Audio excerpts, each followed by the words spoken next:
छठ पूजा का महापर्व हर साल की तरह इस बार भी अपने पूरे वैभव और भव्यता के साथ शुरू हो चुका है। जैसे ही ये पवित्र पर्व आया, बाजारों में अचानक रौनक लौट आई और विशेषकर फल मंडियों में भारी भीड़ उमड़ पड़ी।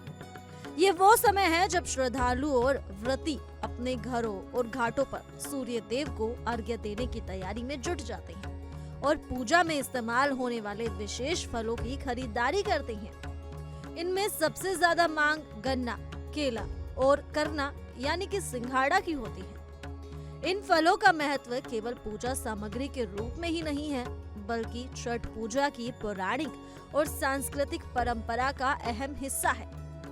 फल विक्रेता इस दौरान अपने व्यवसाय से बेहद प्रसन्न नजर आते हैं, क्योंकि उनकी बिक्री चरम पर होती है और मंडियों में हर तरफ हलचल और उत्साह का माहौल देखने को मिलता है। जैसा कि इस रिपोर्ट में आप देख ही पा रहे होंगे कि वाराणसी में किस तरह से मंडियां सजी हुई हैं, फलों से लदी हुई हैं, दुकानदार फल बेचने में व्यस्त हैं और खरीदार फल खरीदने में।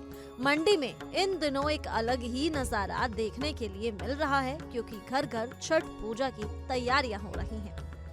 वहीं छठ पूजा का महत्व केवल धार्मिक आस्था तक सीमित नहीं है। ये पर्व समाज और संस्कृति के साथ साथ पर्यावरण और स्वास्थ्य के प्रति जागरूकता का भी संदेश है।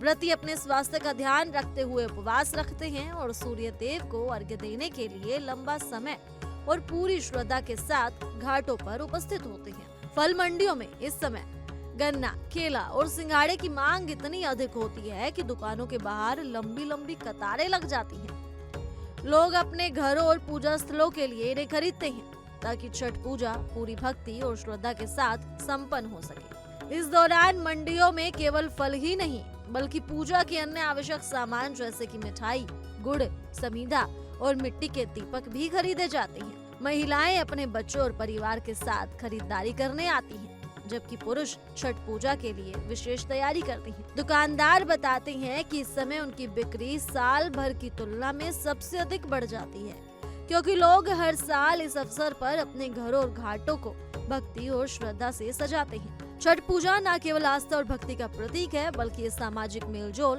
सांस्कृतिक धरोहर और आर्थिक गतिविधियों का भी अद्भुत संगम प्रस्तुत करती है। फल मंडियों में लगने वाली भीड़, गन्ने और केले की ताजगी, सिंगाड़ों की चमक और श्रद्धालुओं का उत्साह ये स्पष्ट करता है कि ये पर्व आज भी हर दिल में अपनी गहरी छाप छोड़ रहा है और आने वाली पीढ़ियों के लिए भी अपनी संस्कृति और धार्मिक महत्ता बनाए रखेगा।